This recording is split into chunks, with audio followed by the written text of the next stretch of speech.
1 second. Okay.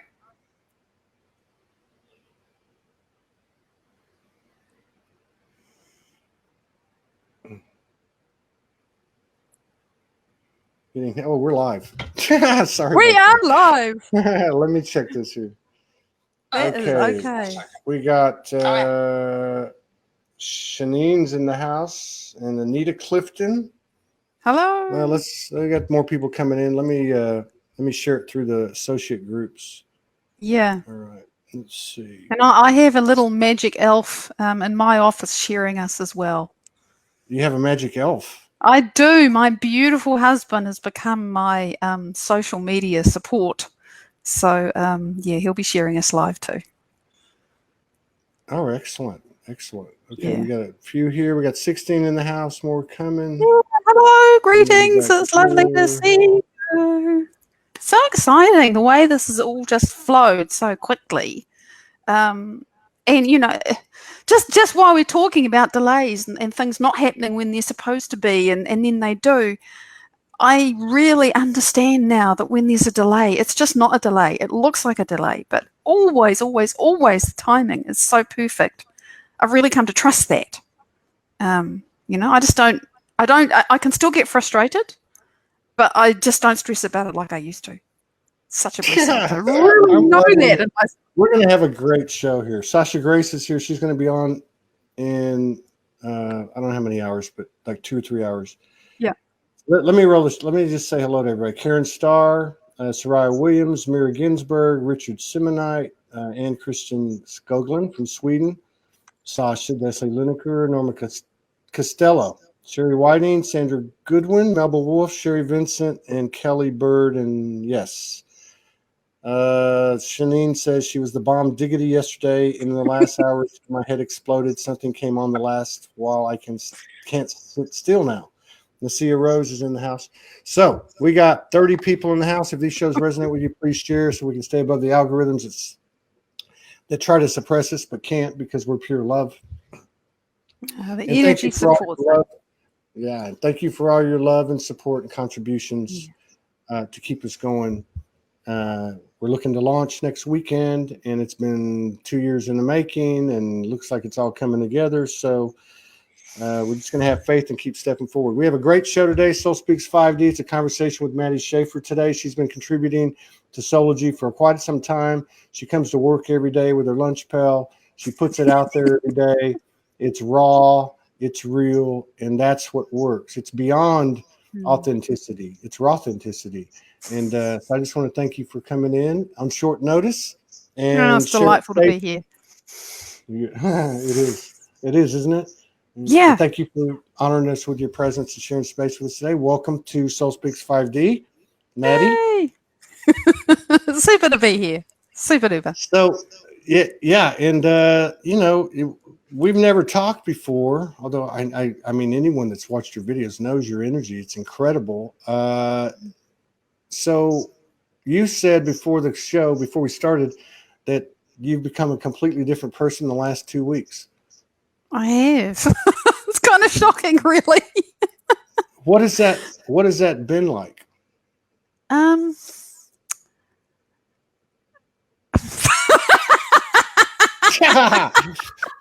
Has it been an MF? has it been yeah, I mean, I'm going to laugh.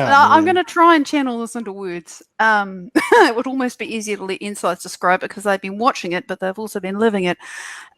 Because we're the same and we're not, and that's a whole nother story. So what happened is that the work of Dr. Joe Dispenza has been kind of making its way into my consciousness, actually, when I look at it, for a number of years. And then some beautiful friends of ours did his online workshop, and they shared some of the goodies with us. So that kind of brought it up in my awareness. And they shared they gifted us with some of the meditations. And his meditations are not like the normal meditations. They're very active, they're very involved, and there's an enormous amount of science behind them. And what happened was the very first time I did this particular meditation, which was, and I do things when I'm drawn to them. I don't say, oh, I must do this. Not anymore. That used to be me through and through. But I got drawn to this thing to sit down and do it. And the very first time I did it, there was this physical shift and this process that was going on with an autoimmunity in my body, just the healing accelerated. I was like, oh, wow. That doesn't normally happen the first time you do it. It's like, you gimp you know, you don't once and kapow, and we've been doing all this work and, and it's like, oh, whatever, this is really amazing. And so, and I got drawn back to it about, I don't know, once a week for 3 or 4 weeks. And each time something would download, because this is a meditation where you literally recondition your body to a new mind. And then, and all the time, I'm just thinking and watching and going through this, and I had another physical shift where I literally reached into my DNA and changed something I was born with, an expression of a gene that allows you to absorb B12 or not. And suddenly I don't need to take piles of the stuff to stop going into anxiety. It's just a very physical thing. Now I don't take it, very occasionally. So that was like, oh my God, another physical shift. And then the time zones, we were talking about time zones before we came on, and the time zones changed. And for us, it meant going an hour later. And I thought, I'm going to stay on daylight savings time, and I'm going to change my routine so I can get up in the morning and do this meditation every day. Now, there are lots of meditations that Dr. Joe's done, but this one, and I have a couple of the others, but this one is like, no, you just keep doing this. And it has been, it's been a week now, and I made a significant decision a few days before that, which also really opened my life up and removed something that was really taking a lot of energy and a lot of space and dragging me out of the present moment. And so I started just doing this every day. And immediately, and I mean, things shift really fast with me. Once I know what's going on, I either shift it myself, because I have tools that shift stuff really fast, and they're repeatable and they're based on science, because that's what I love, or an answer arrives if I can't do it. And this is just, within a week, I realized, man, the reason why I'm not letting in the abundance that I desire and absolutely know that I'm beyond worthy, there's not even a question about being worthy, not for anyone, by the way. It's a baseline. You are source, therefore you're worthy. Is my heart's closed. Really? Yeah. All this time, my heart is closed. So I've been playing with this, and again, you can't force it. You can't say, I'm going to open my heart. But this morning, I just had a shift in focus, same meditation, and you see your brain gets used to doing it, because this is all based on neuroscience, and my brain's getting smarter, and I'm getting better, and I'm learning more, and I'm noticing things, and I realize, oh, I'm doing this thing, and I'm generating these positive emotions, but I'm kind of doing it wasn't in my head, but my focus, I actually put it in the heart this time. And it made a big difference. It wasn't the first time I'd started playing with it, but just today, and I'm responding to things differently. Now, look, it depends on how long it takes you to break the habit of being yourself. That's another one of Joe's words. What do you mean? And, well, what he says, and if you look up Breaking the Habit of Being Yourself, it's one of his books. Because we are who we think we are, and we manifest exactly who and how we think we are. And our thinking and our feeling is always based upon our experience. And there's a whole cascade of things when you have a thought. There's biochemistry, there's a set of neurons that fires, and it just keeps repeating itself and feeding back from the body to the mind, to the body to the mind. And that generates the field of the consciousness that you are, and that's what manifests your life. That's just how it works. And it's a habit. We're addicted to it. So, the title's kind of a double entendre. Right? It's amazing. Yeah. But and I love what you're saying about the heart, because it's very powerful. We've spent like, I mean, I've been doing this for 7 years, and my own experience and observing, we had, how do you do this, and how do you do that, and how do you do this, and take this step, and take this course, and do this, and do that, do this math. Yeah. But it really has taken on a singularity, and it is the heart, right? So, I mean, like, I love what you said about, I just put all that without words, without structure, just said, okay, I'm going to put all this into my heart. Like that seems to be something that's occurring now, as opposed to being, you know, in the, I'm going to say it this way, in the paradigm of digging shadows up. Yeah, You yeah. know, Oh like, God, no. so it's like now we can go on the offense instead of being on the defense. And by doing that, it clears any residual that's in there, you know. Well, you go into creator mode instead of, and there is a place, and this is you've raised something beautiful, and I love to unpack this. There is a place for recognizing your experience, recognizing your emotion, processing it, doing what you need to do to shift it. But I am so not interested in my stories and all the whys and wherefores, because every time you go back into the story of how you were traumatized or why your life is the way it is, you are re-firing that neural net, and you are recreating the biology, and you are recreating the consciousness, and it just has to stay like that. So to get beyond yourself and downloading new self, to forget who you are and come back as somebody entirely different is what I've been doing. And, like I just love the way he teaches it, because it makes so much sense to me. But what I also know is that my own mission, my own process, is to take what I've learned and made real for me and deliver what I can in bite-sized snippets that anybody can use, even if they can't go to a thing, even if they don't have enough money to buy the book. I know that's my mission. And beyond that, you know, I love to work with people to help them transform their lives. But really, there's something about, I'm very good at translating, so that's what I do. Well, yeah, and that's what I've seen, like in the glimpses I've caught of you, and even other people. You know, I was just talking to a friend this morning about it, and that's that. You know, you put it out there.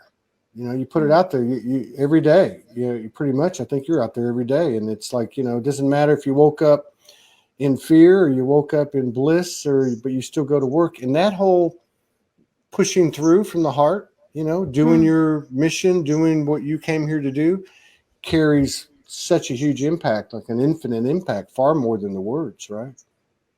Yeah, the consistency. Well, it's just a thing about me. I'm live 5 days a week. You know, for about 18 months, it was 7 days a week, and then something shifted, and I need to take a break. I needed to actually. What it is the momentum grew, and I realized, Maddy, you are running yourself too hot. You need, you know. So now there's a pick of the week on Saturday, and then Sunday it's like, which blast from the past is calling me? And I mean, last week it was just March the 13th. Okay, so there it is, you know, and it was completely perfect when I finally found it. So the consistency is important for anybody who wants to do anything, because really that's saying to the universe, and remember, the universe is me, the universe is you. There is no out there. There's nothing to attract. We only manifest. That's it. So being consistent at least means, yeah, I'm really doing this. I'm really present to this. But, you know, and then you think, well, am I consistently working hard? Do I really want to build my life in a way that means I have to consistently work hard?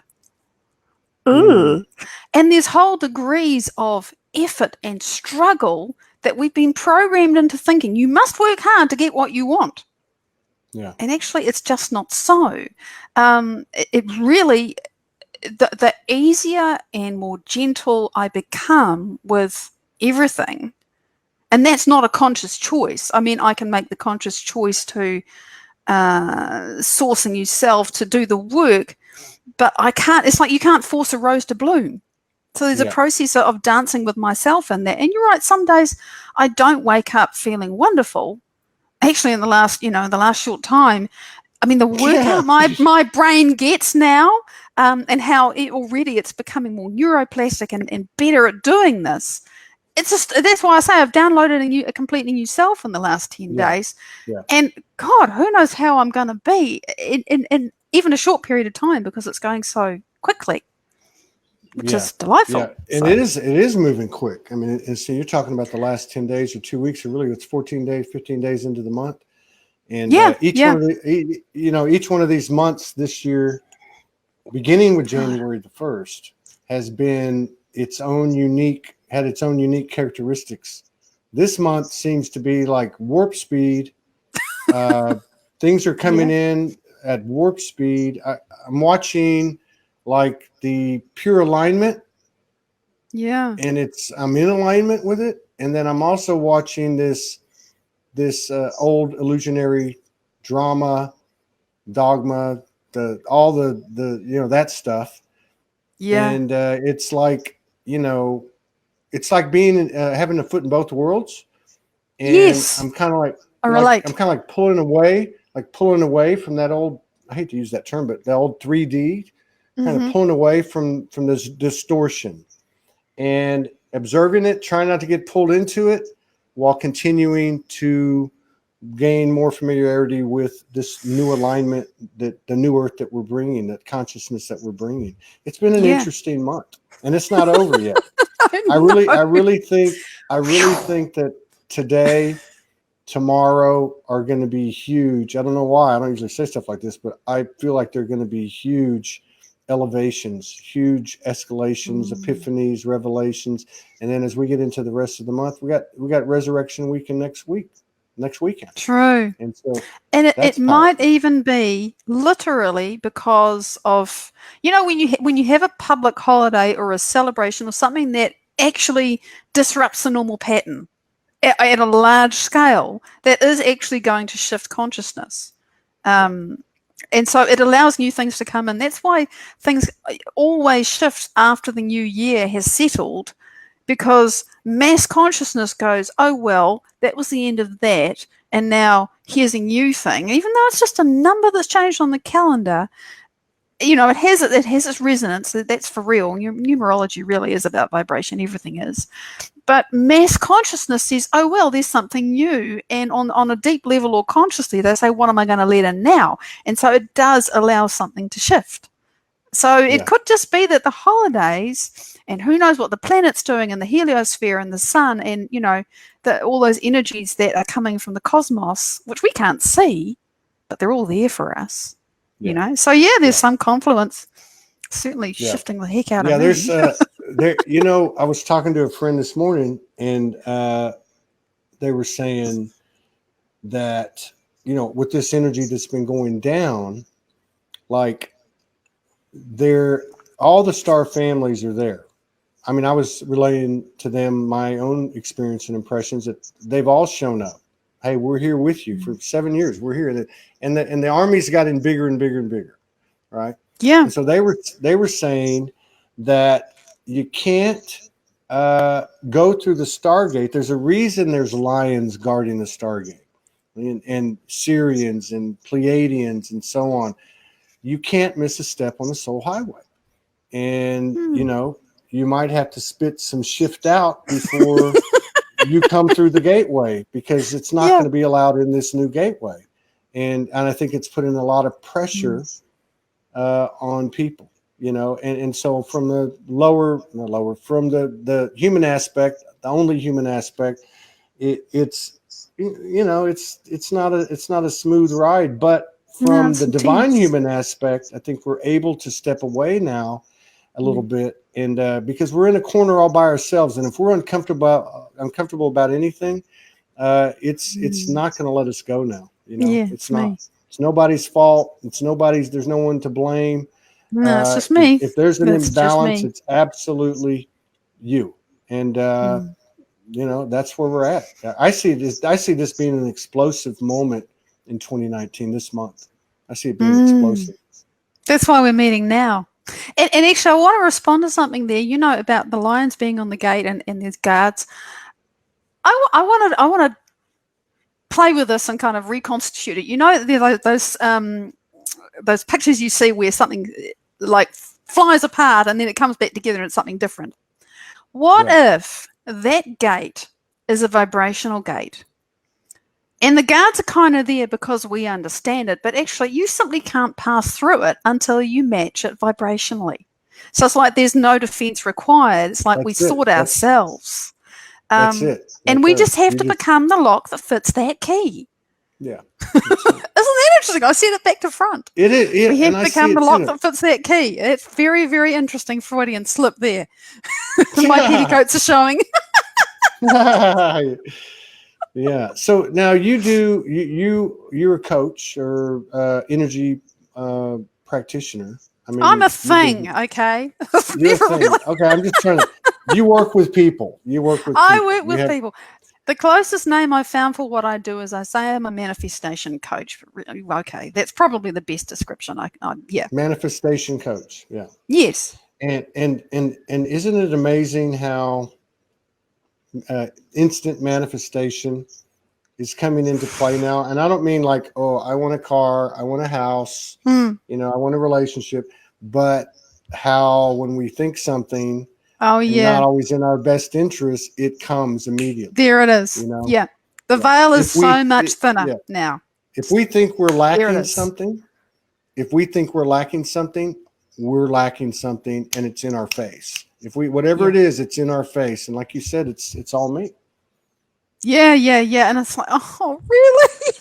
How am I still doing this? It drives you drive yourself crazy, but the being present with the resistance, okay, because we all come up against these aspects of ourselves that are deeply limiting, and they're really there, and they're in your face. I've got bills to pay and there's no money. I've got all this conflict around me. I'm sick and I've been sick for 30 years, whatever it is. This is happening to me. I wouldn't do this to myself.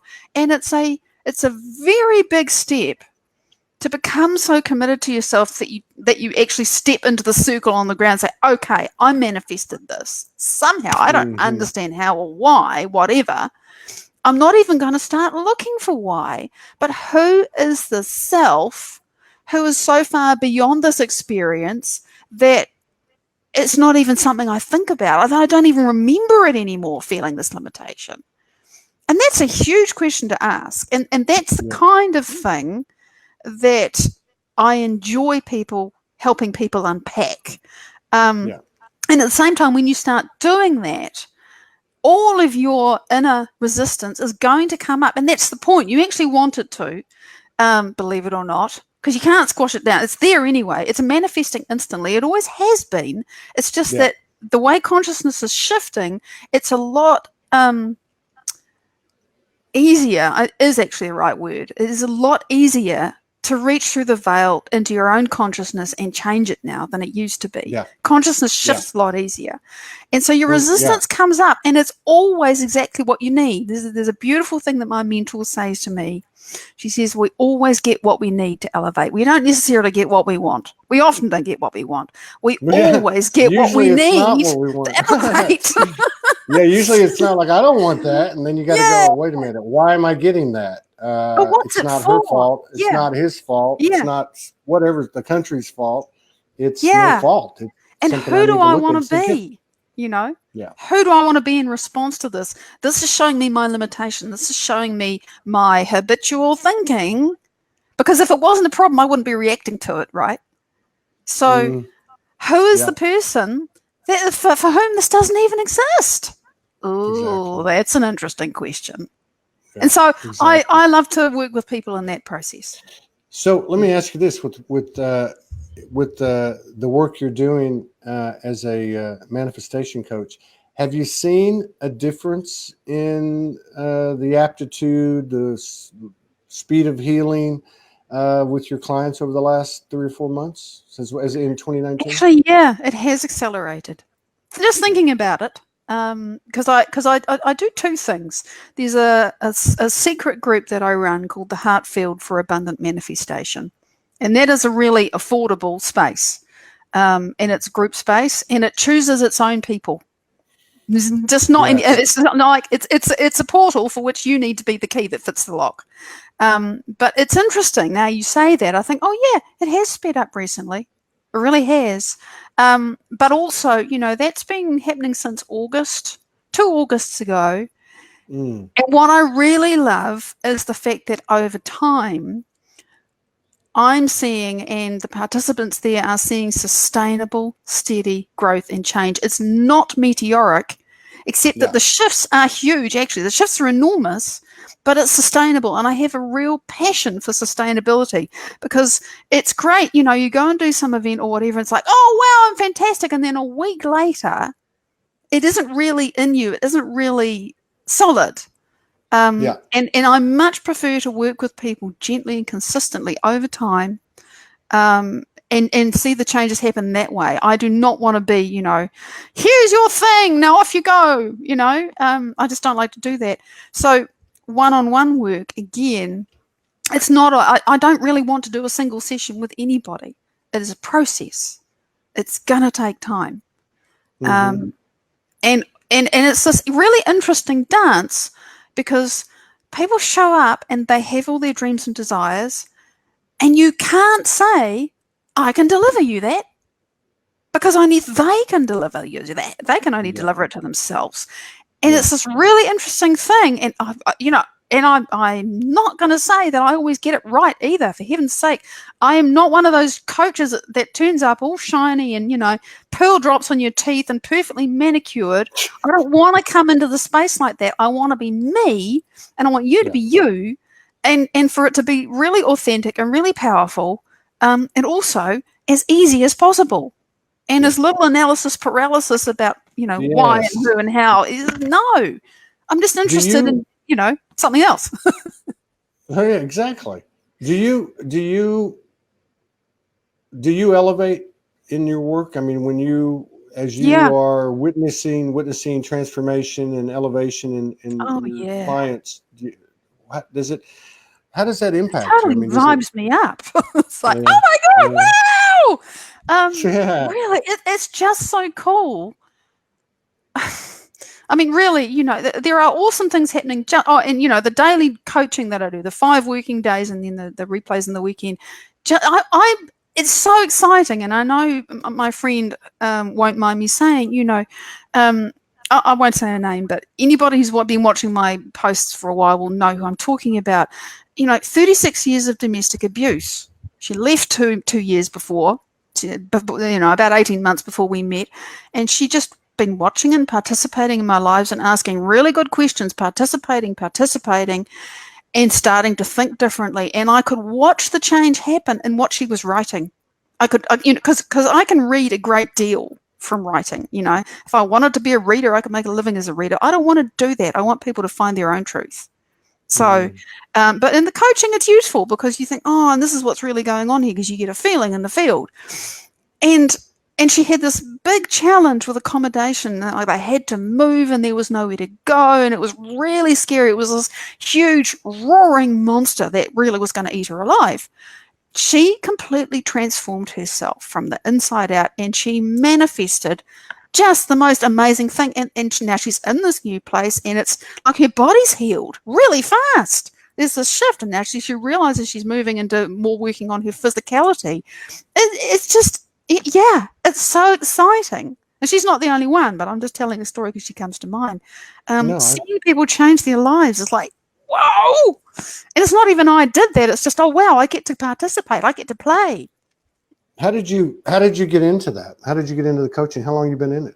Oh, well, so, all right, quick version of Maddy history. In 2014, early in 2014, I decided to enter a program that was going to launch me into the telesummit industry. And I busted my ass making a lot of electronic resources. I didn't get very good advice from the lady who was running that.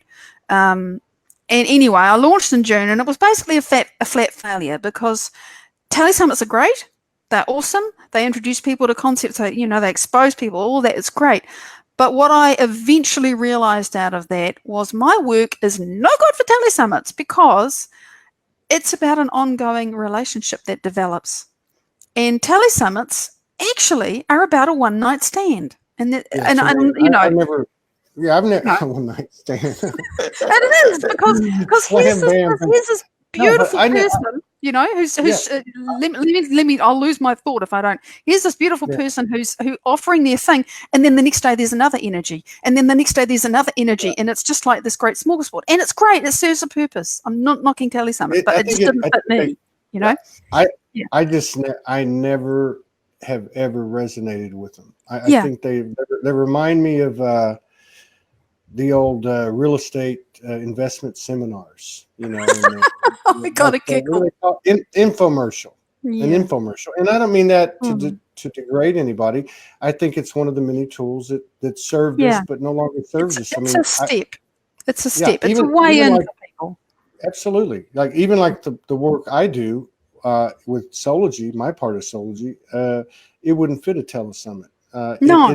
Even though it's not a one-on-one thing, it's still like you said, it just keeps going, right? It just you don't it's an just see it ongoing once and then you're gone. Yeah, you keep going, and you grow together, basically. Yeah. Yeah.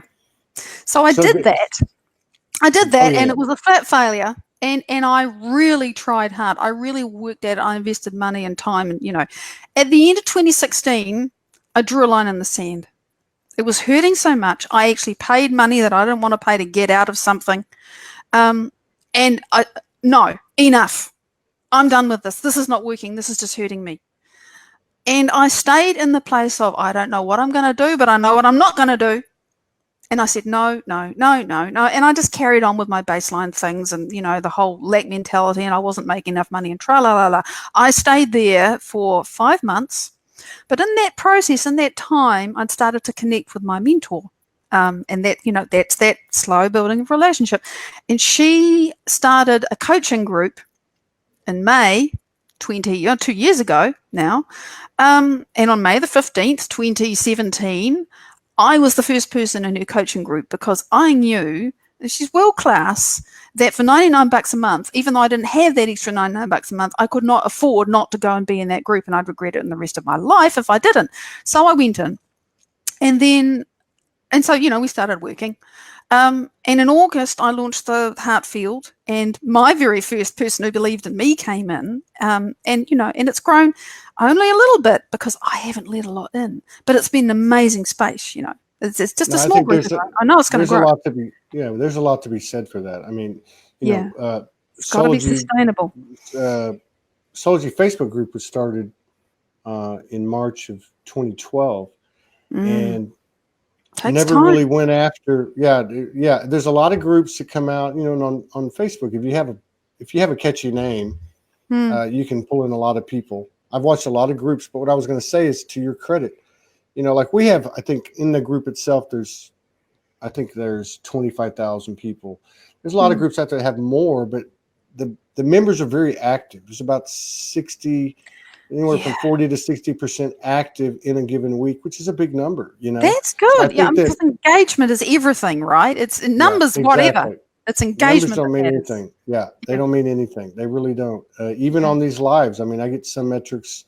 You might have something with 5,000 views, but the engagement is a lower percentage. You have something with 1,000 views, and there's 200 engagements, and that's a huge vibration. But I think that there is a lot to be said for the quantity, the quality versus the quantity, especially in this vibration now, because each one of our energies is equal and is impacted throughout the whole divine holy matrix, whether we're, you know, in a room by ourselves talking to the universe, or talking together like this, or you're running a group with 50 people in it every month. You know, it's huge. It's impactful. Yeah. Yes. And it's a necessary part of this collaboration, co-creation energy that's going on this year. Yeah. It's awesome. It's awesome. So it's really interesting, you know, asking me, how did I get into this work? That's how I got into what I'm doing, through failure. Oh, and it's like, how did I start doing lives? It's hilarious. I think I got a phone, right? I haven't got my phone here. The phone, which literally changed my life, because I wanted to do some lives, but I didn't have a phone that had a camera. So I went on to Trade Me, which is like our eBay, and I bought a secondhand phone. But, you know, I actually researched and I got one I liked. And on the 6th of June, 2017, I stood under my cherry tree. Like, that's the middle of winter, but the foliage was beautiful, sun was out. And I did my first live. And I had some idea, I think, that I was going to do 21 days. But really, I just didn't stop. And my mentor said, oh, you know, Maddy, she's relentless. Well, yeah, I am. I'm aware of that. It's good and it's bad. Depends on how you use that. Like I say, I ended up working too hard. But it just, I think I enjoyed it. And that's the thing, I show up when I show up, and it doesn't matter because I get into the flow. And the community is there, and like my garden is now owned by the whole world. And that view from the top of my hill is now owned by the whole world because I share it and it has its own energy, and that also feeds me. So it's not hard to do. Yeah. I can totally relate to that. Yeah. And the relentlessness. Yeah. I remember I think I was about 350 to 380 videos I've been doing like you every day, and then I just hit this wall, and I took a break for like 2 weeks. I'm like, I can't do this, man. This is like this is too much. No, working too hard here. Yeah. So did you have some type of wake up experience? I mean, or did you just kind of? Well,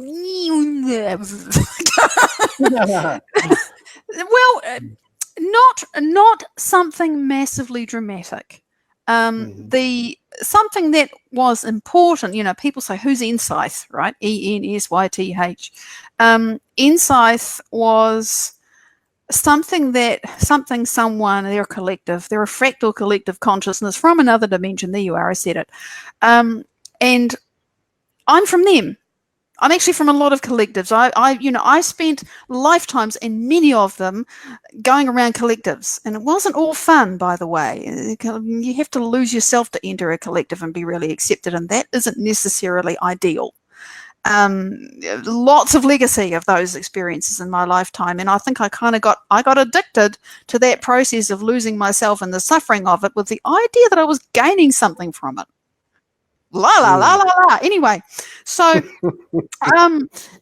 a long process of me just waking up and being who I am. But there was a time in 2009 when I went to a presentation by Dolores Cannon and Tabash, Blair Styra, who channels Tabash. Of course, Dolores has crossed over, but she was talking about the star children, who came in the 60s because we just about managed to blow ourselves up. And of course, I was born in 1966. And I listened to what she was saying about these characteristics of this, and I thought, well, that's my husband, right? Really. But then a couple of days later, and this is typical for me, I don't get things straight away. They sort of percolate, they come to me. I don't either. I'm the same way. And I just had this realization, oh my God, I am not from here. And I had the most intense experience of homesickness. And I'd never been homesick in my entire life, ever been homesick. It was painful. And the sense of really belonging somewhere else out in the stars, and I mean, I've been everywhere. This is my one lifetime on Earth. I have never been here before. Quite purposefully, I came here without all the karmic baggage to help elevate, consciousness. There's plenty of us doing that. My lifetime after lifetime after lifetime, and one place, I can see the place. I went from being the paramedic to the whole thing to being spacefaring. I did it there. And for what it's worth, there's the Pleiadians who seeded us, and was it the Arcturians or the Orions who seeded? There's a chain, right? Yeah. 7 links ago was where I apparently, who knows? It kind of doesn't matter, really, because I'm here. It doesn't matter. It doesn't matter. But having the realization, there was this, oh my God, there's ensyth, and they're me, and they're not me. And I came from there. And I came from them to be here to connect ensyth with humanity. And I'm kind of like this voice, or this, this portal between them. And it really was. I was kind of this in-between thing. And of course, we're all very powerfully integrated and well integrated now. It's like there's no longer any sense of separation. Yeah. And they're kind of plugged into the consciousness of humanity and doing what they're doing. And I don't often channel them or speak them now. It's like it's not necessary. We speak with a combined voice, but I can. And sometimes somebody says, oh, what does ensyth think? And, I can do that. But that's not really the point, Yeah. You're the second person I talked to today that said this is their only life. Yeah. This has been her only life on the earth. And and I think I've met a few other people that might be true. And the one I talked to today, she said she hadn't had any trauma. Like a lot of star seeds or Blu-rays have talked about the trauma, being the one that was on the outside in the family situation and all that, the crazy one, right? But did you have a no trauma? No. So, I was sensible enough to come in and not be terribly aware. I just didn't know. There was a whole lot of stuff that I didn't know.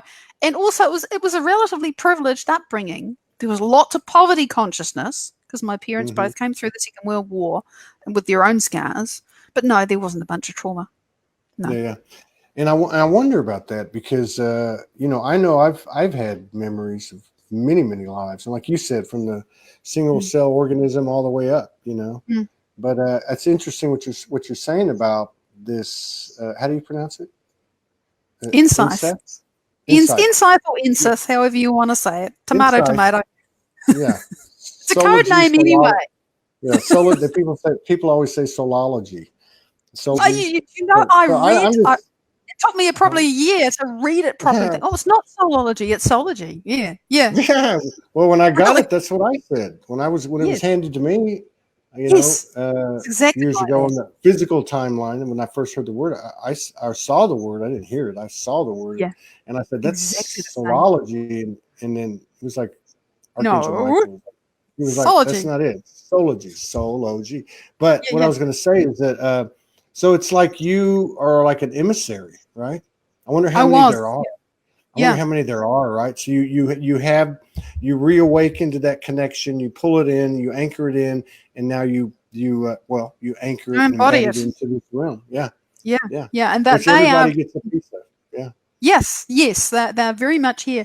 And I remember I asked them, although it's a bit silly because interdimensional, I mean, numbers and things don't matter, but, is there a number? And they said, 4.6 billion minds. So whatever that means. I know, big, whatever. But bear in mind, they're not from this three-dimensional anyway. So it's kind of a bit, it's a bit of a nothing number. It's a bit of a nothing idea. The other thing that's worth saying is like you, because I sort of recognized them because I've been channeling them and working with them for years, right? Just hadn't recognized who it was. And about the time that all this was happening, I got given a website, and I knew that, because I work with a web development company still, and the lovely, love them to bits, said, you can have a website, just another portal on the platform they use, which is great. And I thought, well, what's it going to be called? And this word appeared in my head, so I know what this is like. ENSYTH. What? Yeah. That's a weird word. That's not easy to say or anything. It breaks all the SEO rules. I want a nice word. But then they said, well, E is for energy, right? Yeah, okay. N is for the nominated one, the name, actually. N is for the name, for you, right? You, the person. There's nobody else like you. Y is for the fork in the path. Everything is about choices. Mm-hmm. T is when there's a bloody great brick wall in front of you. T, the road goes up to the T. It's like, which way am I going to go? The barrier that just apparently blocks you over. But, of course, we know that's our resistance. H, I missed one. S, the winding road. See, I can't even spell. S is the winding road through life. T is the barrier. And H is the horizon viewed through the pillars of a gateway. So it looks like there's a thing, but actually this is just your, and they said, look, it's a code name. It isn't really a thing, but you need a name for us. So there you go. And that's what the website is called, ensyth.com. Very cool. Yeah. So let me ask you this. You said the last 10 days or so, they've been so expansive. How do you deal with the energies that come at you, projection, the collective energy coming down, whatever, drama, family people coming at you, whatever. Because a lot of people look at someone like you and they'll say, oh, well, she's got it all together all the time. Right? Yeah, excuse me while I laugh like a maniac. So interesting. The first thing that came into my mind when you asked me the question is, well, they don't actually. And what happens then is my brain says, well, Maddy, you quite purposefully don't engage with a lot of people. And I don't. You could look at me and say she's practically a hermit. And that is by choice, right? I'm really very mindful and choiceful and thoughtful about who I engage with and how. I don't pay attention to the news. I'm grateful that my family are sane people. They're really, they're nice people. They don't dump shit at me. They don't necessarily get me, but they don't have a problem with me being me, which is really nice. And they're supportive. We support each other. So I don't have that level of drama in my immediate life. And I do work that I enjoy, both here and, with my colleagues at Web Structure, which is the company I work with. Love them to bits. And so that kind of baseline solidity is there. Yeah. Stuff still comes, but what I find is the more myself I become, the more solid I become in myself, the less, it's just like standing in the wind and the wind is blowing around you. It doesn't stick unless there's something in me for it to stick to. Yeah. So the drama simply isn't there. And the other thing that I want to say about that is if you or a person or anyone listening is putting a lot of effort into defending yourself, that automatically increases of you're resisting it. What you resist persists. So this is the thing. This is the thing that I downloaded from. Let me just finish the thought. Hold that thought, please. That I've downloaded from Cryon, who's very, very dear to me. I have an immense connection with Cryon. And what Cryon says is a lighthouse is not built for a sunny day. It's built for the storms. So when the darkness comes, you turn up your light. You don't think about pushing the darkness away. You simply turn up your light. That's it. And that's what we do. Now, what was your thought? No, I'll get to that. I just want to go back to that because that's what I was referring to earlier. I know we did inner work and shadow work and it was necessary and all that, but it seems like to me in this year, something's changed. It's like an expanded awareness, an awareness where we can now go on the offense and turn the light on. And just turn the light on. Just turn the light on. We don't have to go dig all this stuff out anymore. That was almost to me now like part of our awareness. It reactivates it. It just makes it more. Yeah. And I love what you said about, because I love to take these things and put them in very simple layman's terms. And I love what you said about if you find yourself defending yourself. Yeah. Okay. Versus, because we have come out of this duality, and I think we've all been in that situation where why am I always defending myself when it's not the reverse of that? Why is that? And I think what you're saying basically is if you find yourself in that situation, you need to do something about it, I guess, Well, let me unpack that a little bit because it's a good question, and lots of people, particularly people who identify with being an empath or they get overwhelmed by information, like how can I keep this out? And by the way, there's just a thing that you can look up if that's you and everything is completely overwhelming. Google dysregulated limbic system. Because somebody's done some research, done some research about that recently. The limbic system is the part of the brain that manages emotions. And the people who are hypersensitive to everything actually can have a dysregulated limbic system. So look that up. Because we can think, oh, what's wrong with me? And there's all this energy and because your field's a mess, right? Your brain is incoherent. Your heart is not coherent with your brain. All your energy centers are out of balance because everything's an overwhelm. But the limbic system is part of the autonomic nervous system, and the autonomic nervous system is your operating system. And if it's screwed, it's really hard to be balanced. It's impossible to be happy or well because it runs everything. So that aside, if you're finding yourself constantly feeling like you're being attacked, like there's entities coming at you or, whatever it is, or these thoughts running around in your head, which of course, is something's firing in your brain to create that experience. What we first have to do, I think, is actually go, okay, this crap is happening. I actually have to stop fighting this. It's scary. It's intense. Oh my God, it's so intense. I can barely stand to be myself. I want to climb up the walls. And by the way, I have this experience too, in case anybody thinks that I don't. It happens. Stuff comes up for me. You got to actually be willing to be present with your experience. You really do. But then and this is where I perhaps am a bit different. I don't then say, well, I've got to visualize and I've got to imagine it all better. If it's that intense, I need to use some of the hacks that I've learned to literally get into my brain, calm my autonomic nervous system down, get myself coherent, because the brain is two hemispheres, right? And when they're not communicating well and everything is sort of jumbly, the brain is in high beta, there's all these thoughts, and it's incoherent, and you can't focus, you can't get into your clarity, you can't connect with source that way. So I have hacks that I use to stop that. And that, I mean, it becomes very spiritual very quickly when you can shut all that down and you can connect to who you really are inside. But when there's complete chaos in your neurology, that's really difficult, and you do feel like everything's coming at you. So chatter. To stop fighting it, to realize I need to manage my stress response. And to give you a great example of this, I went to the dentist relatively recently and had a deep clean, which hasn't been done in 40 years. And I sort of thought, because we tend to get sort of wound up about going to the dentist. So I sat, I lay in the chair, and I just was doing the hand points of EFT. Because, you can do this face and everything. I just did the hand points all the way through the process. And I felt almost nothing. But more than that, my stress response didn't go up on me, which it would have.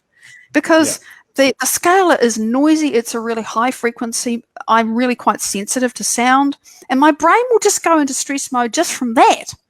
So to be able to shut that down just using the tapping, it's a hack. I have other hacks that I use and I teach people. And some of them are just things that I've downloaded and they really, really work. And when you're no longer in chaos, and that can be quite challenging depending on how accustomed your body and neurology and your biochemistry and your resonance is to being in chaos. When you're no longer in chaos, you can then start to connect to source and your wisdom, and then synchronicity starts to flow and life gets better and your manifestation changes automatically. Yeah. It's not about effort. So rave. I'm excited about this stuff. I love it. Yes. Well, I know you do. I'm looking forward to future collaborations with you. That would be exciting. I just want to thank you for what you contribute, in Soulogy and overall.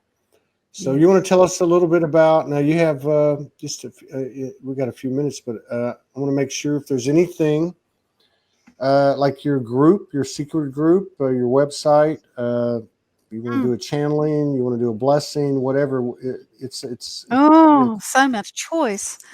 Your platform, all of the above, whatever. Yeah, all of the above.